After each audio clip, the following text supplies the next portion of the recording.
기름진 피가 혈관을 막는다? 고지혈증이란 혈액 속의 지질 또는 지방, 즉 콜레스테롤이나 중성지방이 높은 상태를 말하는데, 혈관벽에 지방 성분이 쌓여서 죽상경화증을 생기게 하거나 여러 질병을 일으킬 수 있어 주의해야 한다. 특히 고지혈증 환자라면 동맥경화증이라 일컫는 심장질환에 노출될 위험이 크다고. 톡톡 건강토크. 오늘은 고지혈증에 대해 알아보고 혈관에 낀 기름을 깨끗하게 제거해본다. 네, 고지혈증은 우리나라 30세 이상 성인 6명 가운데 1명이 갖고 있을 정도로 흔한 그런 질환입니다. 문제는 특별한 증상이 없어서 그냥 방치하는 경우가 많다는 사실입니다. 네, 톡톡 건강 토크 이 시간에는 동맥경화의 주범인 고지혈증에 대해서 자세히 알아볼까 합니다. 네. 오늘 도움 말씀 주실 분 모셨는데요. 네. 계명대 동산병원 심장내과 조윤경 교수께서 나와 계십니다. 네, 안녕하십니까? 안녕하세요. 반갑습니다. 자, 그럼 먼저 3분 브리핑을 통해서 고지혈증이란 정확히 어떤 개념을 갖고 있는지부터 알아보도록 하겠습니다. 교수님 부탁드리겠습니다. 네. 고지혈증, 즉 고지방혈증이라 함은 혈액 속에 중성지방이나 콜레스테롤과 같은 지방 성분이 과도하게 높은 상태를 말합니다. 즉 적당량의 지방은 필요하지만 이게 지나치게 많은 상태를 이야기하는 거죠. 그래서 지방이 아예 없어서는 안 되는 물질이구나라고 아실 수 있는데, 지방은 탄수화물 그리고 단백질과 더불어서 우리 몸을 구성하는 3대 영양소 중에 하나입니다. 지방의 역할을 살펴보시면 대개 피하 지방의 중성 지방의 형태로 존재를 하게 돼서 신체를 이루는 구성 성분이 되고 체조직과 세포막을 구성을 하는 데도 필요합니다. 그리고 에너지를 공급하거나 저장하는 데 있어서도 중요한 역할을 하며 특히나 체온을 유지하고 중요 장기를 보호하는 데 있어서 필수적입니다. 지방 가운데서도 필수 지방산 같은 경우에는 결핍이 되면 성장이 지연이 되거나 피부염이 발생할 수 있습니다. 이러한 고지혈증이 우리나라 환자들 가운데 얼마나 있을지 살펴보면 2018년도 우리나라 30세 이상의 성인들을 대상으로 한 조사가 있습니다. 이 조사에서는 30세 이상 남자의 경우에는 10명 중에 5명이 고지혈증을 가지고 있고 여자의 경우에는 10명 중에 3명이 고지혈증을 가지고 있다고 보고를 했습니다. 그리고 나이가 많아질수록 이러한 고지혈증의 유병률은 남녀 상관없이 증가하는 것을 보실 수 있습니다. 이러한 고지혈증은 시대에 따라서도 차이를 보이는데요. 근 15년 사이의 고지혈증의 현황을 보여주는 그래프를 보시면 2005년도부터 최근 2016년도까지 현황을 보실 수 있는데, 최근 들어서 그 고지혈증의 비율이 급속도로 증가하고 있고 약 60%의 환자들이 고지혈증을 가지고 있음을 확인하실 수 있습니다. 다행히도 이렇게 고지혈증이 진단이 되고 나면 제대로 치료를 받았을 경우에는 약 80% 정도가 적절하게 조절되고 있음을 확인하실 수 있습니다.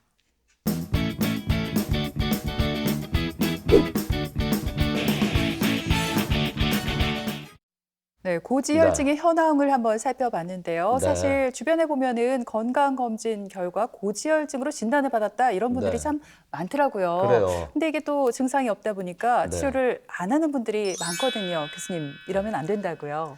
네, 맞습니다. 고지혈증이 증상이 없기 때문에, 사실 아프지 않기 때문에 치료하지 않아도 된다라고 생각하시는 분들이 많습니다.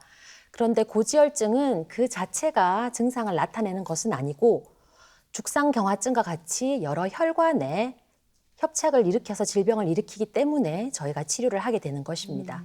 대표적으로 협심증이나 심근경색증과 같이 관상동맥 질환을 일으키기도 하고 허혈성 뇌졸중과 같은 증상들을 일으키기 때문에 저희가 반드시 치료를 해야 되고요.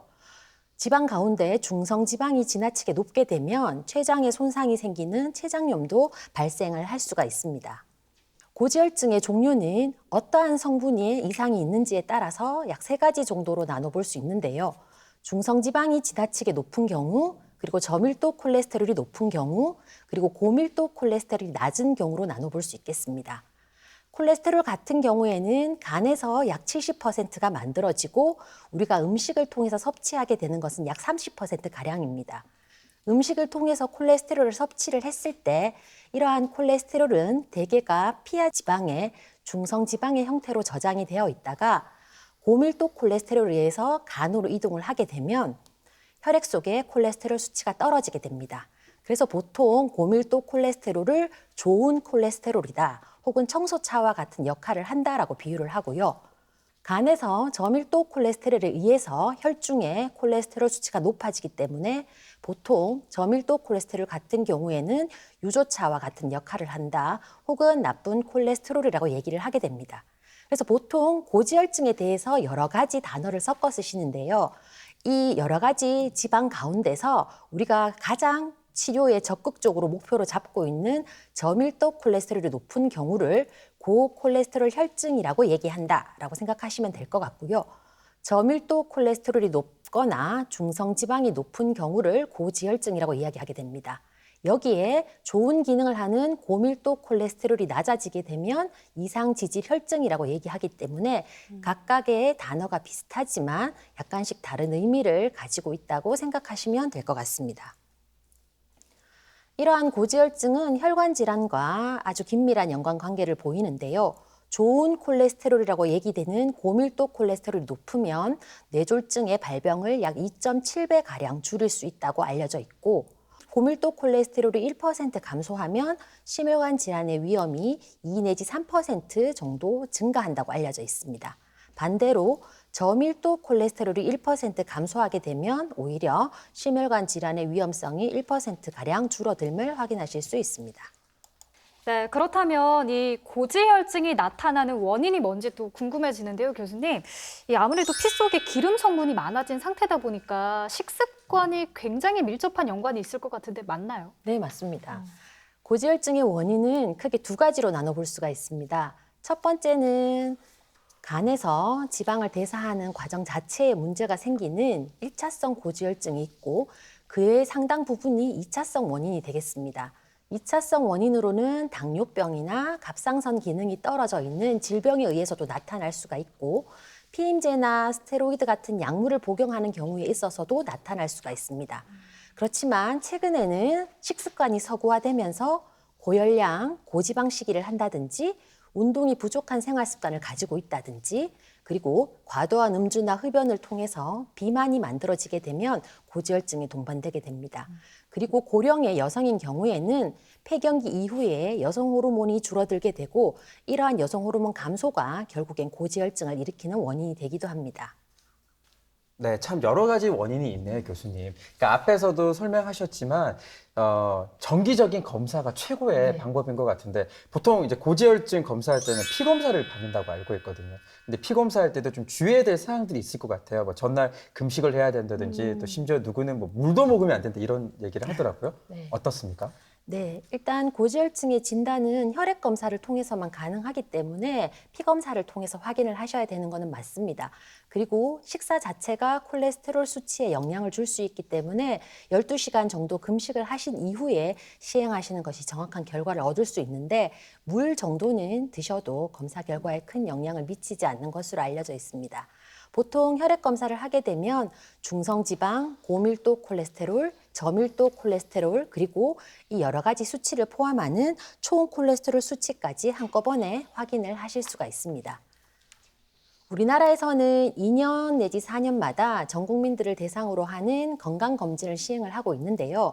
건강검진의 결과지를 받아보시게 되면 아래 그림에서 보이는 것처럼 고지혈증에 관련된 혈액검사 결과를 여러분께서 직접 확인을 하실 수가 있습니다. 고지혈증은 각각의 콜레스테롤 성분이 어떤가에 따라서 진단을 하게 되는데요. 총 콜레스테롤의 경우에는 240을 넘어가게 되는 경우, 저밀도 콜레스테롤의 경우에는 160을 넘어가게 되는 경우로 진단을 하게 되고 중성지방의 경우에는 200을 넘어가는 경우로 정의하게 됩니다. 그리고 고밀도 콜레스테롤의 경우에는 40이 되지 않는 경우로 정의를 하게 됩니다. 이렇게 여러 가지 진단 기준을 가지고 있지만 이 가운데서 심혈관 질환과 가장 연관이 높다라고 알려진 수치는 저밀도 콜레스테롤이기 때문에 대개는 치료를 할 때는 첫 번째로 저밀도 콜레스테롤을 조절하는 것을 목표로 잡게 되고 그 이후에는 중성지방을 목표로 해서 치료를 하게 됩니다. 가장 중요하게 생각하는 저밀도 콜레스테롤이 지나치게 높아져 있을 때 이를 치료할 때는 저밀도 콜레스테롤 수치가 어떤지도 중요하지만 각각의 환자들이 어떠한 심혈관 질환의 위험 인자를 가지고 있는지도 중요하게 됩니다. 그래서 연령이 너무 많다든지 그리고 가족들 가운데 젊은 나이에 심장질환, 즉 관상동맥 질환을 진단받은 가족력이 있다든지 그리고 현재 고혈압을 진단받거나 치료 중인 경우 그리고 흡연을 하게 되는 경우 그리고 좋은 기능을 하는 고밀도 콜레스테롤이 낮아진 경우 이러한 위험 인자들을 얼마나 가지고 있는지에 따라서 치료 목표와 방법을 결정을 하게 됩니다. 그래서 환자들이 각각 가지고 있는 위험도에 따라서 우리가 치료하게 되는 저밀도 콜레스테롤 목표치가 달라지게 되는데요. 만약에 건강하고 아무런 위험 요인이 없는 사람의 경우에는 저밀도 콜레스테롤이 160일 넘지 않도록 조절을 하게 되고 이전에 관상동맥 질환을 진단받았거나 이미 허혈성 뇌졸중과 같은 질병을 진단받은 경우에는 이러한 질병이 또다시 발생하는 것을 막기 위해서 저밀도 콜레스테롤이 70을 넘기지 않도록 환자가 가지고 있는 위험도에 따라서 우리가 치료 목표를 다양하게 결정을 하게 됩니다. 네, 이렇게 콜레스테롤 수치에 따라서 초고위험군과 저위험군 등으로 나뉜다. 이런 설명을 지금 들어봤습니다. 위험도에 따라서 치료 방법도 좀 교수님 달라질 것 같은데요. 저위험군인데다가 뭐 별다른 위험 인자도 갖고 있지 않다면 체중 감량 같은 노력만으로도 이런 수치 관리가 좀 가능하지 않을까 싶은데 어떻습니까? 네, 맞습니다. 네. 일단 고지혈증을 치료하는 방법은 크게 생활 습관을 교정을 하거나 운동요법을 하거나 아니면 약물 치료하는 것 등으로 나눌 수 있겠는데요. 일단 환자가 가지고 있는 위험 정도가 어느 정도인지 그리고 현재 저밀도 콜레스테롤 수치가 어느 정도인지에 따라서 몇 주 내지 아니면 길게는 몇 달까지 생활 습관 교정이나 운동요법을 통해서 지켜볼 수도 있고 아니면 즉각적인 약물 치료를 같이 시행을 해야 되는 경우도 있기 때문에 환자 개개인에 따라서 치료 전략을 선택하는 것이 중요할 수 있습니다. 그 생활 습관 교정에서는 가장 대표적이고 중요한 게 정상 체중을 유지하는 겁니다. 정상 체중이라 함은 체중과 키의 정도에 따라서 표현할 수 있겠는데요. 대표적으로 체질량 지수를 이용해서 환자가 과체중인지 비만인지를 결정을 하게 됩니다. 예를 들어서 키가 170cm이고 체중이 65kg이라고 하면 아래와 같은 공식을 이용해서 체질량 지수가 22.5라고 계산을 할 수 있게 됩니다. 우리나라와 같은 아시아 사람들의 경우에는 이 체질량 지수가 23을 넘어가게 되면 과체중이라고 얘기를 하고 25가 넘어가게 되면 비만이라고 정의를 하기 때문에 적정한 체중을 유지하시는 것이 일단 가장 중요하겠습니다. 그리고 식사요법에 있어서는 지방 섭취를 줄이는 것이 중요하겠습니다. 육류를 드실 때는 지방이 적은 부위를 선택하시고 조리하시기 전에 눈에 보이는 지방을 미리 제거하고 요리를 하는 것도 좋습니다. 닭이나 오리 같은 경우에는 껍질에 지방이 많기 때문에 이러한 껍질을 제거하시고 조리를 하는 게 좋겠고 기름이 많은 생선은 이왕이면 기름을 사용하지 않고 오븐에 조리하는 것이 좋을 것 같습니다. 만약에 기름을 사용해서 구이를 했다면 종이 타올을 사용해서 이러한 기름을 제거하고 드시는 것이 좋겠고 유제품은 이왕이면 무지방이나 저지방 제품을 선택을 하시는 걸 추천드립니다. 그리고 지방을 섭취하실 때도 어떠한 지방을 선택할지 주의를 기울이셔야 되는데요. 흔히 육류나 유제품이나 햄 그리고 커피 프림과 같은 경우에는 포화지방산이 많이 들어가 있습니다. 그리고 마가린이나 가공식품에는 트랜스 지방산이 많이 들어가 있는데 이러한 지방의 형태는 과도하게 섭취하지 않는 것이 좋고 이왕이면 불포화 지방산이 많은 예를 들면 올리브유나 들기름이나 콩기름 그리고 등푸른 생선, 견과류와 같은 것들을 통해서 좋은 지방을 섭취하시는 것이 추천됩니다. 네, 일단은 네. 우리 몸에 좋은 지방은 섭취해도 된다 이렇게 말씀해 주셨어요. 네. 저는 딱 생각나는 게 등푸른 생선, 뭐 고등어 같은 거 좋은 네. 지방이잖아요. 이런 것들은 마음 놓고 많이 먹어도 될까요, 교수님? 일단 과도하게 많이 먹는 것은 다 문제가 될 것 같습니다. 네. 그래서 좋은 지방이라도 지나치게 많이 드시게 되면 총 지방과 열량이 증가하기 때문에 이는 곧 체중을 늘리는 원인이 됩니다. 그래서 적정량의 좋은 지방을 드시는 것이 필요합니다. 예를 들어서 등푸른 생선이라면 일주일에 2번 내지 3번 정도 섭취를 하시는 게 좋고, 조리를 하실 때 버터나 마가린보다는 식물성 기름을 사용을 하시는 게 좋겠습니다. 그리고 견과류와 같은 경우에는 매일 한 큰술 정도를 주 4 내지 5회 섭취하시는 게 좋을 것 같습니다. 그리고 음식 중에서도 특히나 콜레스테롤 함량이 높은 음식들이 있는데요. 알이나 내장류, 그리고 젓갈류에는 콜레스테롤 함량이 꽤 많이 들어가 있습니다. 그리고 오징어나 새우 등에도 콜레스테롤이 많기 때문에 고지혈증이 있는 환자분들은 이러한 음식들을 지나치게 섭취하지 않도록 신경을 쓰셔야 할 것 같습니다. 식사를 하실 때는 이왕이면 섬유소가 많은 음식을 충분히 드시면 이 섬유소가 콜레스테롤을 흡착을 해서 몸 밖으로 배설하는 작용을 합니다.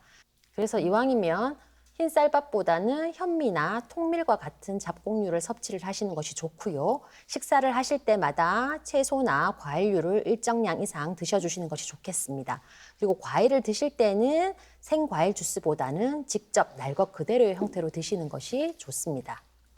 네, 이렇게 교수님의 설명을 듣고 보니까 정말 이 고지혈증을 예방하려면 올바른 식습관이 참 중요하다는 생각이 드는데, 방금 교수님께서 말씀하셨잖아요. 흰 쌀밥 대신 현미밥을 먹고 또 몸에 좋은 과일을 잘 챙겨 먹으면 고지혈증에서 좀 자유로울 수 있을까요? 이 잘 챙겨 먹는다는 게 참 어려운데요. 뭐든지 적정한 양이 중요한 것 같습니다.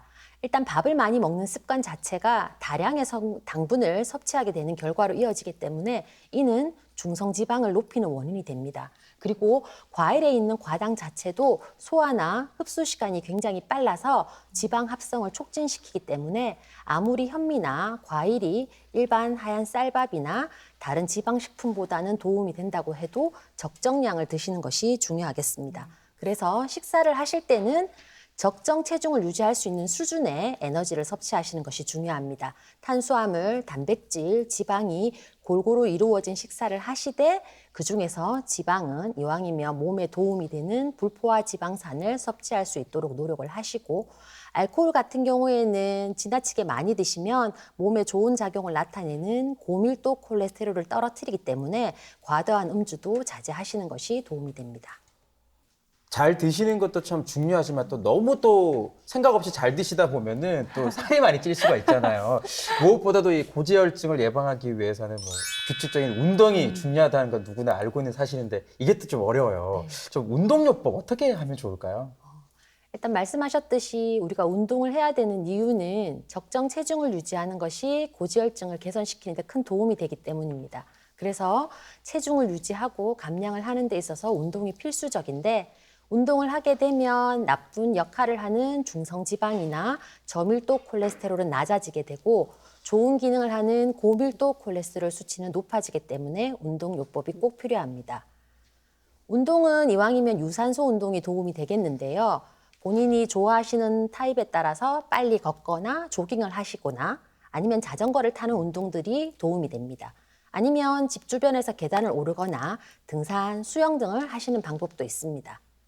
운동을 하실 때는 이왕이면 일주일에 5번 이상 꾸준히 하시는 걸 권해드리지만 너무 많다라고 생각되시면 최소한 이틀에 1번 정도는 해주시는 게 도움이 됩니다.